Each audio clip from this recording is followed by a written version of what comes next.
Welcome to Moments Almanac. This is a time for us to remember the people, places, and events that leave fingerprints on the soul. Today is July 28th. And on this day in 1881 in Baltimore, Maryland, a boy was born who would grow up to defend the Christian faith at the exact moment American culture began to doubt it had one worth defending. And 33 years later, on that same calendar date, in 1914, Austria-Hungary declared war on Serbia, and the guns of the First World War began firing across Europe. That boy, J. Gresham Machen, was 36 when America entered the war, and rather than pick up a rifle, he boarded a ship for France to serve as a YMCA volunteer. He wasn't a chaplain, he wasn't a combatant, handing out coffee and writing paper instead. But he served close enough to the front to watch what a civilization does to itself when its old certainties give way. Machen came home changed, not his theology, but in his urgency, having seen what happens when confidence collapses and nothing solid is left underneath it. Back at Princeton Seminary, he watched a different war break out.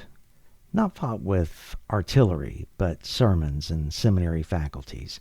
Liberal Protestant scholars of his day were arguing that Christianity could shed the resurrection, the miracles, and the authority of Scripture and still remain Christianity.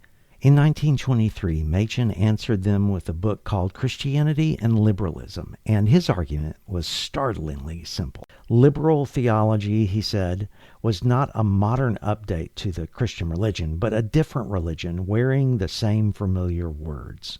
For Machen, a faith stripped of the actual bodily resurrection of Jesus was not a kinder faith. It was no faith at all. That clarity, it cost him plenty.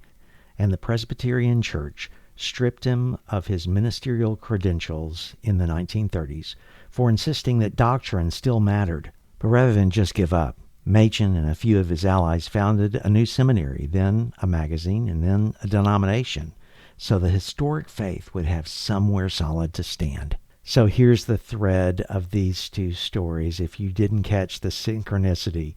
On the same calendar date, a shot was fired in Sarajevo, which unraveled a century of assumed European progress. A boy was born who would spend his life warning the American church against a quieter unraveling of its own.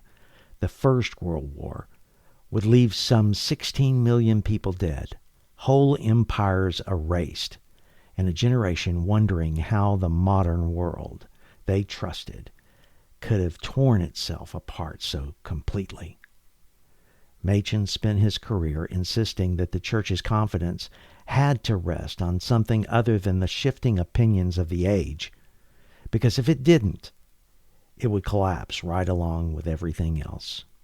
Jude, writing to a much earlier generation of believers, urged them to earnestly contend for the faith once for all, delivered to the saints. He didn't write those words because the faith needed reinventing for every new century, but because truth does not age, even when civilizations do.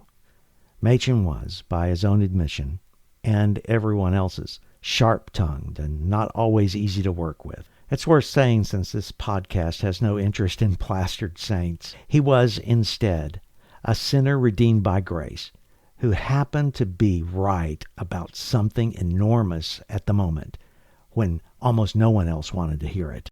The world he was born into in 1881 assumed steady, inevitable progress. But the world that opened fire in 1914 shattered that assumption within weeks.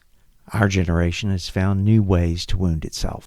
The human heart has not changed as much as we'd like to think. Perhaps that's why, on this same July 28th, another Christian voice still speaks across the years. The poet Gerard Manley Hopkins, whose birthday also falls today, confessed a longing every weary believer eventually understands. I have desired to go where springs not fail, to fields where flies no sharp and sided hail, and a few lilies blow.